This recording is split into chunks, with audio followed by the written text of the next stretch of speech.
রুয়েটে শিক্ষার্থীদের আন্দোলনের পর এবার ক্লাস বর্জন করেছেন শিক্ষকরা।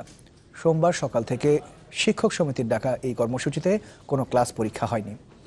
সাধারণ শিক্ষার্থীদের অভিযোগ, দুটি ব্যাচের কারণে তাদেরকে ভোগান্তি পোহাতে হচ্ছে।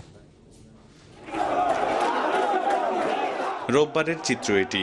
২০ ঘন্টা অবরুদ্ধ করে রাখা হয় রুয়েট উপাচার্য সহ বেশ কয়েকজন শিক্ষককে। যদিও উপাচার্যের অভিযোগ, ৩৩ ক্রেডিট বাতিলে শিক্ষার্থীদের দাবি মেনে নেয়ার পরও তাদের অবরুদ্ধ করে রাখা হয়। এ নিয়ে ক্ষোভও জানান তিনি। যে কোনো দাবি দেওয়ার পিছনে একটা যৌক্তিক কারণ থাকতে হবে এবং সেটা আলাপ আলোচনা করতে হবে।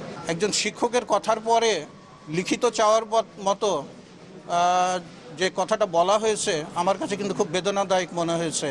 পরে শিক্ষক সমিতির পক্ষ থেকে দাবি করা হয়, শুধু অবরুদ্ধই নয়, আন্দোলনরত শিক্ষার্থীরা শিক্ষকদের সাথে অশোভন আচরণ করেছেন। জড়িতদের চিহ্নিত করে তাদের শাস্তির দাবিতে তাই পাল্টা কর্মসূচির ডাক দেয় শিক্ষক সমিতি। ফেসবুকে যে অশালীন মন্তব্য করেছে এটা খুবই অশোভনীয় এবং স্যারদের জন্য খুবই মানহানিকর, এবং রুয়েটে এই প্রথমই ঘটেছে। আমাদের শিক্ষক সমাজের যে চাওয়া সেটা হলো তাদের আইডেন্টিফাই করা হোক এবং তাদের বিরুদ্ধে প্রশাসন যথাযথ ব্যবস্থা গ্রহণ করুক। সাধারণ শিক্ষার্থীরা বলছেন, পাল্টাপাল্টি এমন আন্দোলন রুয়েটের ইতিহাসে এই প্রথম। যারা বেয়াদবি রীতিমতো করে চলেছে এবং ভবিষ্যতে যদি এদের বিচার করা না হয় বা এদের একটা সুষ্ঠু সমাধান করা না হয়, তবে এরা পর্যায়ক্রমিকভাবে আরও করতেই থাকবে। তারা আমাদের টিচার, তারা আমাদের গুরু, অর্থাৎ তাদের সঙ্গে অমানবিক কোনো আচরণ যেন না হয় সেটা আমাদের দেখতে হবে।